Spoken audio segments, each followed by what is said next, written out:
ஒரு முறை ஒரு சிறிய கிராமத்தில் ஒரு பக்தர் வாழ்ந்தார். அவர் உண்மையிலேயே பரம சிவபக்தர். தினமும் காலையில் எழுந்தவுடன் ஓம் நம சிவாய எனச் சொல்வார். சிவனுக்கு அர்ச்சனை செய்து விபூதி பூசிக்காமல் வெளியே செல்லவே மாட்டார். அவருக்காக விபூதி என்பது வெறும் பொடி அல்ல, அது சிவனின் அருள் என்ற நம்பிக்கையோடு வாழ்ந்தார். ஒருநாள் அவருடைய மகன் கடுமையாக நோயுற்றான். கிராம மருத்துவர்கள் யாரும் குணப்படுத்த முடியவில்லை. சிறந்த நகர மருத்துவரிடம் கொண்டு போங்க எனச் சொன்னார்கள். சிவன் இருக்கிறாரே, பயமில்ல என்ற நம்பிக்கை உடன் அவர் மகனின் உடலில் முழுவதும் திருநீறு பூசி அருகே நின்று ஓம் திரிபுராந்தகா என்று ஜபம் செய்தார். அது என்ன விந்தை! குழந்தையின் உடம்பு வெப்பம் குறைந்து கண்களில் ஒளி வந்தது.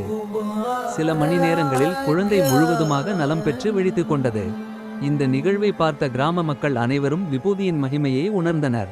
அப்போது அந்த பக்தர் சொன்னார், இது விபூதியின் வல்லமை அல்ல, இது சிவனை நம்பிய நம்முடைய நம்பிக்கையின் வல்லமை. திருநீறு என்பது நமக்குள் உள்ள இறை நம்பிக்கையின் அடையாளம். விபூதி என்பது ஒரு சாம்பல் அல்ல, அது இறையருளின் திருவடிகடல். ஓம் நம சிவாய, ஓம் நம சிவாய, ஓம் நம சிவாய. சிவனின் மீது நம்பிக்கை உள்ளவர்கள் இந்த வீடியோவை சப்ஸ்கிரைப் செய்து கொள்ளுங்கள்.